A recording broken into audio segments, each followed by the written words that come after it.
Bună ziua, suntem astăzi la Lingurița cu Arsenic. Language Matter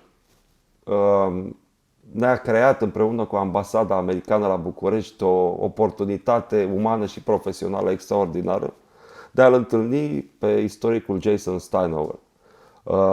El este autorul unei cărți, History Disrupted, remarcabilă, care ne învață, ne spune, ne descrie cu amănunte absolut neliniștitoare, dar și extrem de provocatoare, cum funcționează comunicarea istoriei pe web. Suntem astăzi în prezența unei persoane care va lăsa cu siguranță în capul dumneavoastră o urmă după ce îl veți auzi. Mr. Steinhauer, first of all, it's a privilege to meet you. Thanks to U.S. Embassy, thanks to Language Matter Project. For me, it's a professional opportunity to discuss about your marvelous contribution to the theory of history, because you are the author of the theoretization of the new e-history. So I have read your book, and I think it's an essential book for the understanding to understand how history is working on the web today, and which is the difference between a historian and an e-historian. So maybe here lies some of the explanations about the decline of studying history in the whole world. We will see. First question, don't history and e-history have in common only the name? Didn't political agendas influence historians from the very beginning? And was history even written sine ira et studio, as a matter of fact? Well, first of all, thank you for having me on the program. I'm delighted to be here in Romania. My first time in the country and really enjoying it. It's beautiful, especially the time of year that we're filming this in the fall. The leaves are beautiful, the sun is beautiful, so I'm having a great time. And thank you for the kind words about the book.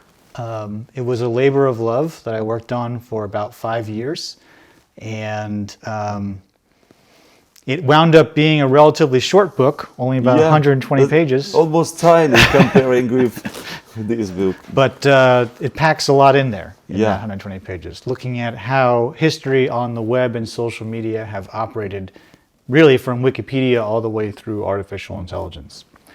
So in the book, I coin a term, a phrase, which you have used, which is e-history. So I should probably explain what that is before we get into some of the particulars of your question, just so that viewers understand what we're talking about. So viewers probably have opened up their smartphones or gone onto their laptops and seen all kinds of history content in their news feeds. Maybe they see a post or a thread on what was Twitter and is now X, or maybe they see a video on YouTube that tells them something about the past. And while there are some differences between doing history content on YouTube versus history content on Instagram versus history content on Wikipedia, I make the argument in the book that all of these pieces of historical content can be categorized under a single term, and that term is e-history. So what is e-history? How do I define it in the book? Well, it's on the very first page of the book. E-history are discrete media products that package an element of the past for consumption on the web and which try to leverage the social web in order to achieve visibility. So basically, the past is a very big place. You can't tell the entirety of it in a single tweet or in a small space of your cell phone. So you naturally have to take an element of the past. You have to package it into a media product that works in the particular environment that you're trying to put it. And then most critically, you have to leverage the way social media operates and how it's been designed in order for it to achieve visibility, in order for people to see it in their news feeds. And so my argument in the book is that it is really that leveraging of the way social media has been built and designed that is the key to all e-history. Because if a piece of e-history gets seen by 10 people versus a piece of e-history that gets seen by 10 million people, obviously the one that gets seen by 10 million people is going to have more impact. So all e-history is fighting to get seen in your newsfeed. It's trying to leverage how social media was built and designed in order to be seen by you. And that is what distinguishes e-history from other eras of historical creation, because other eras of historical creation didn't have to understand how social media was built and designed in order to achieve visibility. There were other incentives and structures in place, right? Inside academia, where much history is invisible, the history that does get visible is usually through monographs or through journal articles. Even history that is on film and documentary, that has different structures and incentives that it has to work in. But e-history, particularly and specifically working on the web, has a whole different set of calculations that are embedded within it that make it successful or unsuccessful. And my argument in the book is that both for professional historians and just for consumers of information more broadly, we need to understand those mechanisms in order to really get to the heart of what e-history is doing and how it's shaping our understanding of the world. So, because I'm doing my homework, let me quote you. Oh, God. Yeah. The social web privileges the attributes of the piece of content more than its veracity or accuracy. The social web has evolved in a competing marketplace of symbols predicated on the delivery of information quickly and efficiently. E-history has evolved along with it. Yeah. And my question is, it seems to me that you have described instrumentalized history perfectly. If I think about 19th century European historiography, up the Annales School in France, it largely fits these definitions. The national romantic historiography of Eastern Europe countries until the beginning of 20th century was considered an instrument of the state policy. Don't you think that e-history is just a creation of propaganda and not a public taste? I don't know if I would go that far. I think on the web, at any given minute of every given day, hundreds of millions of pieces of content are being created. Right. On TikTok, every single minute of every single day, 167 million videos are being watched. Yeah. Every minute. You are saying that algorithm, it's shaping our mind. Well, it is, but I guess the point that I'm trying to make is that within that enormous universe of content that's created, and then within that enormous universe of e-history content that's created, there are any number of different agendas. Yeah. There are professional historians who are making e-history. There are journalists who are making e-history. Teachers. There are teachers, Imposters. educators, disinformation agents, conspiracy theorists. All of these different actors are making e-history. And so I think that part of our media literacy task and historical literacy task is to sort of unpack those agendas and figure out why certain pieces of e-history are being made and why they're being made at the moment that they are. Right? And there are political factors and social factors and economic factors that dictate what types of e-history get created at certain times.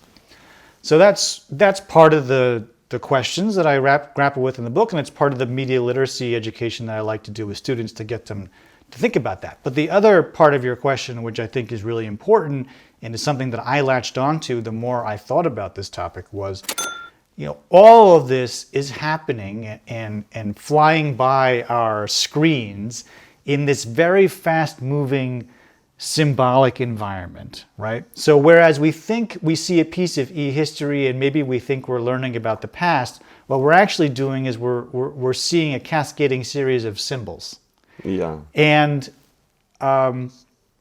because e-history largely operates symbolically, the content of it almost doesn't matter. It's really the attributes of it that matter, right? What is it making me feel? How is it being presented? How surprising is it? Those are the things that capture people's attention on the web. Those are the things that get people to click or to do the learn more button. And so the more that e-history operates and succeeds symbolically, the more it has those attributes that work well online, then the more visibility it can achieve. And that is irregardless of whether it is 100% accurate or 100% false. So a lot of successful e-history creators are just really leaning into the attributes of how the web is designed and how content succeeds on the web without a lot of thought about the accuracy or the nuanced sophistication of the information that actually goes into the product. Okay, so you define yourself as a public historian, isn't it? Yes. Yeah.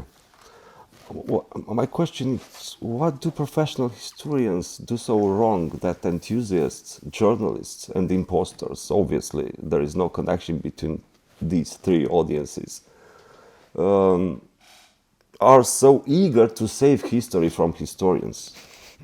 Do you think that by teaching historians to communicate history according to the algorithms of social networks, public taste can be changed and critical thinking can be rehabilitated? Well, so as for part of this project, I interviewed a lot of people. Yeah. And I interviewed young people, I interviewed older people, people who operate in a lot of different fields besides history. And the overwhelming sentiment that I received from people about professional history was that it was boring. And too expert-centered. Too expert-centric, certainly, but most critically boring. Well. And so oftentimes people look to the web for the opposite of that, right? They look for content that is exciting, that stimulates their emotions, that is surprising, as I said, that gives them some sort of emotional hit as well as an intellectual hit. And that is oftentimes what... Let me ask you, who's bored by history? Chemistry isn't boring, in my opinion. It is. It can be boring. Chemistry, physics. Yeah, I mean, I didn't write a book about chemistry or physics. I wrote a book about history. But so I'm sure if people did surveys, they might find that other professions are, boring too. But that wasn't my particular task here. Yeah. But anyway, so what was interesting to me was to think about how e-history almost promises to be the opposite of professional history, right? Whereas professional history might be boring, e-history is fun and surprising. Where professional history may be expert-centric, e-history may be user-centric. And so the more I kind of thought about it, the more I realized that some of the most successful e-history creators out there are purposefully positioning themselves as the antidote to professional history, right? And there are lots of podcasts that use this conceit. Let's not focus on facts. Let's not focus on numbers, years, and so on. Let's see the story. The stuff that your professors didn't teach you, or the things you never learned in class, or not boring history. There's literally a podcast I think called like Not Boring History or something like that. So a lot of e-history promises to be the opposite of what professional history can offer, and that oftentimes works because people have this perception, rightly or wrongly, about how much they're going to enjoy learning from a professional historian. So I think part of the challenge that professional historians now face is that there is a lot of competition for attention around historical subjects. Yeah. And we have to make choices, I think, about still having the scholarly rigor and still having the sophisticated arguments, but are there ways that we can bring people into those arguments and into that scholarship that are just a little bit more engaging than perhaps what has happened in the past? And there are actually historians out there that do this quite well, but it's not something that we necessarily emphasize when we train and teach historians. We focus on the methods, we focus on the scholarship, we don't always focus on the communication. And so thinking more about history communication and how we do that in ways that meet audiences where they are and their expectations for the types of content they encounter is also part of this larger project of thinking through how the web and social media are shaping people's perceptions. In the book you wrote, you listed 8 species of e-history, or condition that a discourse about history has to meet in order to become e-history. It seems to me that are all about form and less about substance. And I think you're right, unfortunately. Do you think, however, that e-history is still a pretext to discuss nostalgia, frustrations, fears, hatred, race, gender, and so on? A trigger? Well, again, there's so many different agendas that are embedded within e-history and so many people who are creating it. And there's some really good e-history out there. I mean, in the American context, there's been some really excellent work done on social media about race and about gender and around cultural and social history. The question is whether it will become visible, whether anyone will see it. And that's where understanding these mechanisms that you allude to and how social media has been built and designed really matters, because you can have the most wonderful piece of e-history out there that is drawn on really sound scholarship and that gets at really important, contentious issues. But if it doesn't leverage how social media was built and designed and operates, if it doesn't have those symbolic qualities or the attributes that social media is looking for in order to surface content, then its visibility will be limited. So part of thinking through how professional historians and journalists and others can do e-history well is combining these questions around substance and form and really understanding the mediums incredibly well so that we can merge those two things into an e-history product that has some chance at achieving visibility online. Does e-history really need historians, in your opinion? That is a great question. Does it need historians? I think it does, but probably not in ways that people who do e-history even realize. Because so much of the e-history that is out there is actually drawn from the work of professional scholars. I mean, if you look at Wikipedia, for example, all the footnotes are citing professional scholarship that has been done by historians over generations. If you look at Instagram videos or YouTube videos, they're oftentimes paraphrasing or excerpting professional scholarship. They're just repackaging it into a format that works better for the web. There's not a ton of original scholarship that happens in the e-history environment. It's all pulling on decades of professional scholarship. Someone should read documents, books. Right. And so I think e-historians need professional history perhaps even more than they realize. And we as society need professional history perhaps more than we realize. We can't outsource our understanding of the past to social media or to artificial intelligence. We need professional historians. We need scholars who, first of all, can earn a decent living doing the work, and second of all, have the time and space to go into the archives, to dig through the material, and to make interpretive arguments that no one has made before, or to build on existing interpretive arguments and take them in new directions. All of that infrastructure layer is critical to the e-history universe that has been built. And I think part of the challenge is we get so enamored with what we see online that we neglect the hard work that goes into making all of that possible. And so part of my evangelizing and proselytizing that I have done over the past couple of years is to remind people about how critically important it is that we fund that work and continue to support it. I wonder if e-history, if the understanding of e-history by historians, by the general public, and even by politicians from democratic society can prevent its instrumentalization by authoritarian foreign powers. That's an interesting question. Because we don't have the tools to control these debates. Right.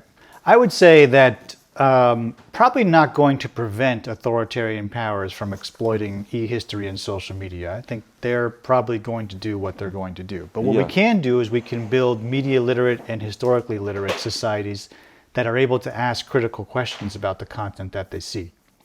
And by building that media literacy and historical literacy into the fabric of society, it makes us less susceptible. And that would probably be my approach. And I think that's part of the work that we've been doing with the U.S. Department of State over the past few years, is trying to build those media literacy and historical literacy muscles Yeah. so that people have them and people know how to exercise them. Instruments, conceptual luggage, let's say, to understand. Exactly. Yeah. Exactly. Do you think that for this society that consumes e-history, especially generated by non-historians, a post-truth society, as a matter of fact, is important to live in a democracy? So I believe that professional history is foundational But to for functioning the democracy. society which consumes this kind of history, it's important to live in a democracy. Well, I think, again, I'll get to that question in a second. I think that professional history is foundational to a functioning democracy because ultimately a democracy has to be able to self-examine, has to be able to ask critical questions about itself, and then it has to use those answers to evolve so that it best serves the needs of its citizens. Professional history plays a critical role in that because we can't critically examine ourselves and we can't change and evolve unless we are accurately and honestly evaluating our past actions. And we do that in part by doing the work of professional history, by going into archives, by digging through material, by unearthing things that may be uncomfortable or that may be difficult, and wrestling with those in ways that ultimately can lead to change. And, in an authoritarian system, the archives are closed. Professional history is largely parroting the viewpoints of the central government. It's propaganda. It's many of the things that are antithetical to professional history. So I believe that professional history is critical to a functioning democracy and a healthy democracy, a democracy that evolves and changes to serve the needs of its citizens. And if there's good professional history being done, then the e-history that gets made on top of that or deriving from that can also play a role in a democracy because within these debates that are happening online, if there's e-history out there that people can use to help them formulate arguments or advocate for change, that to me seems like a positive thing. So for example, in the United States during the Black Lives Matter movement, advocating for racial justice in the United States, there was lots of e-history that was being drawn upon to make arguments about why the United States needed to fundamentally change how it operated in order to ensure racial equality for all. And a lot of that e-history was very successful in advocating for that change, and it was drawing on professional history that had been advocating for that change for decades. So I think there is a role to play for all of this inside of a healthy functioning democracy. It can help advance activist goals, it can help advance democratic goals, but we have to have the media literacy and the historical literacy to understand what we're seeing and ask good questions about it. And so that's kind of where I'm focused now. I'm thinking that QAnon theory was also very successful during these times. What do you think about it? QAnon? Yeah. I mean, I'm not a particular big fan. But listen, conspiracy theories have been around since Since the beginning since of the the beginning world. of Yeah, time. yeah, it's nothing new. We haven't figured out how to solve that problem yet, and maybe media literacy and historical literacy can help play some role in that. But in every moment where there has been activism and social change, there have probably also been conspiracy theories that have tried to resist that change. Nice answer. Yeah. So, among the e-history species you theorize, storytelling is my favorite, I'm telling you. So, it seems to me that there is no fundamental conflict between storytelling and history, and they can and should be conciliated, in my opinion. What can the academic system should do for this?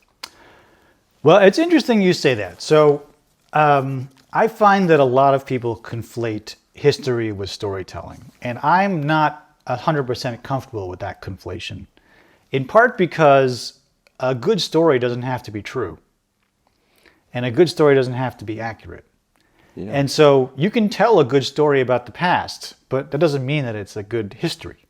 But if it's crowded, it's a good history?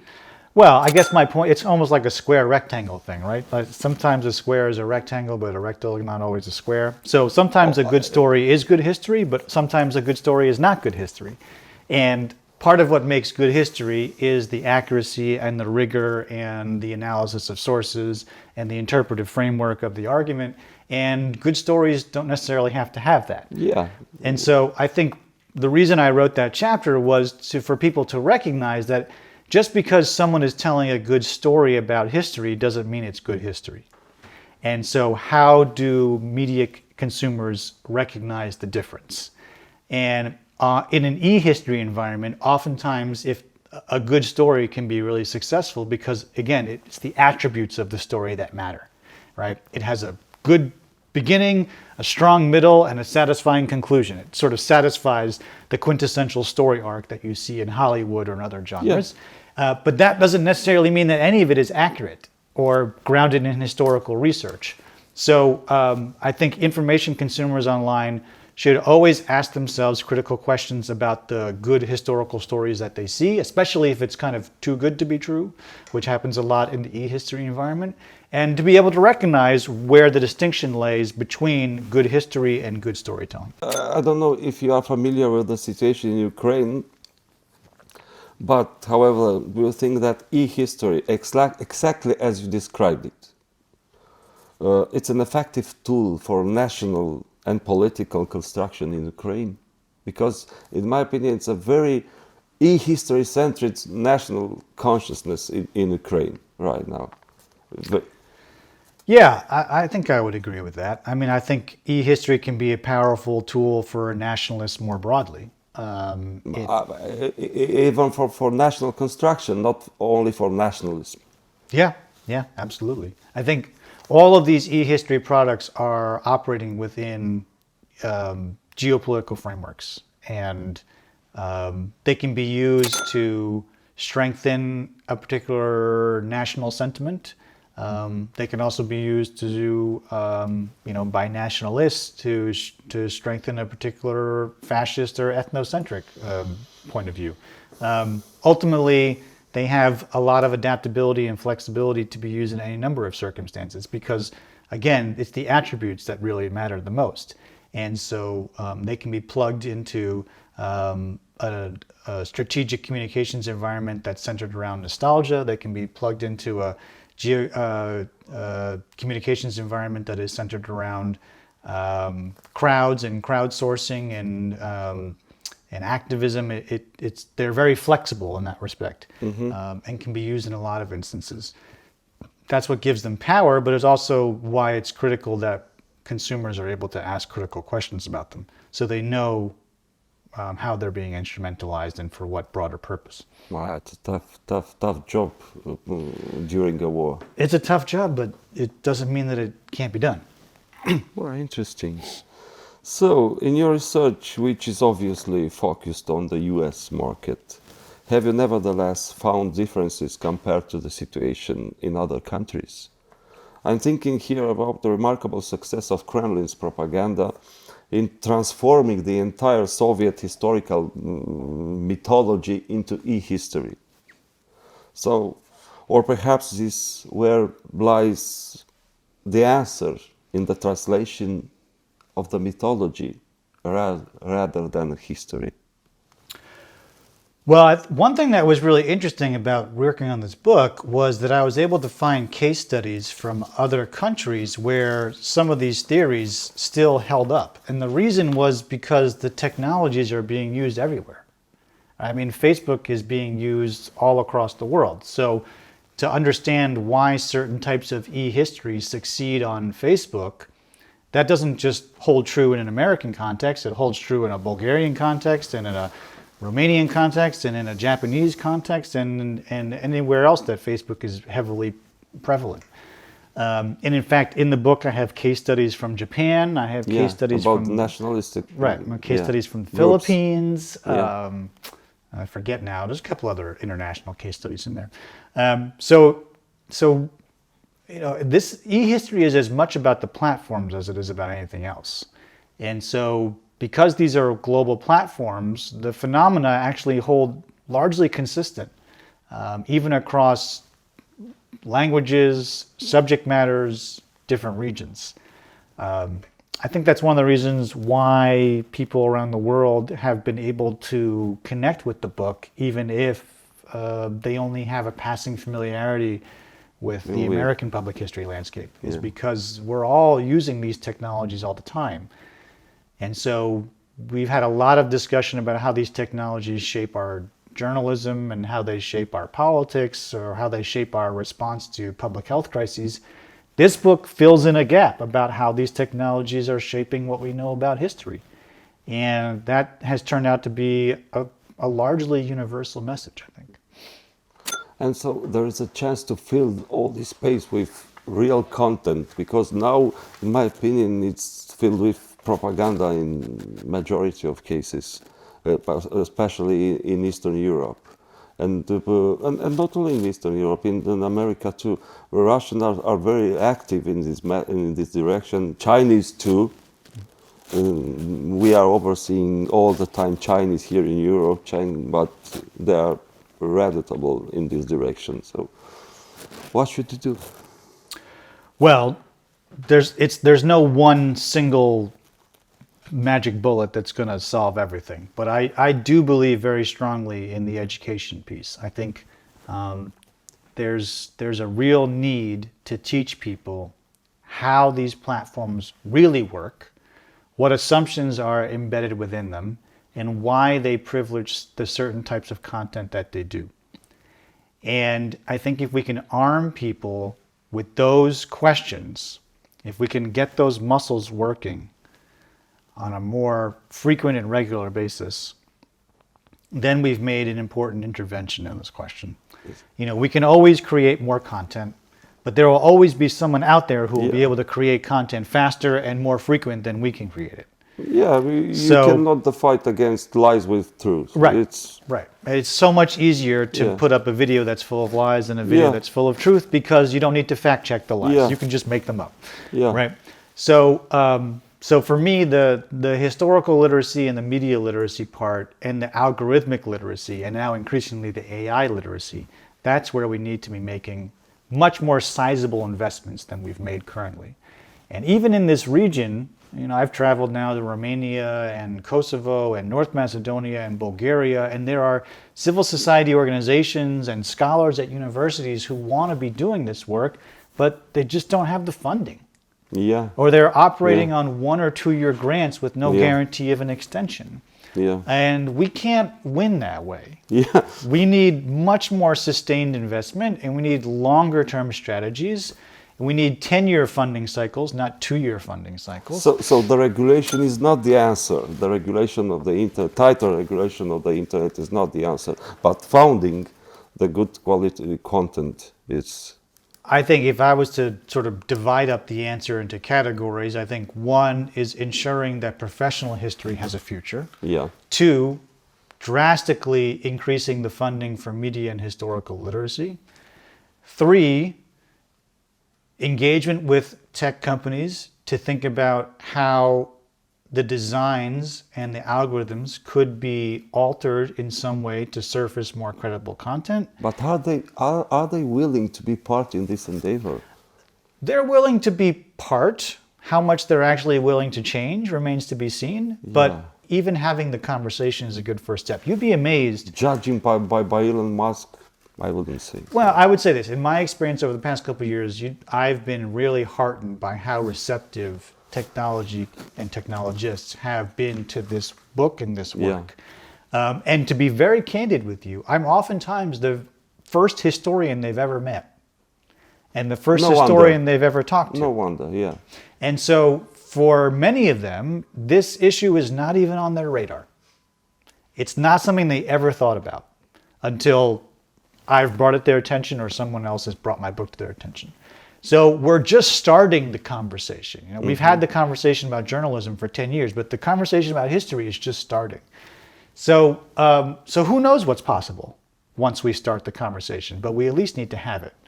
So I think it's a multi-pronged approach, but I really do believe firmly in the education piece. And of course, I believe firmly in the making sure professional history has a future piece as well. Thank you very much for the interview.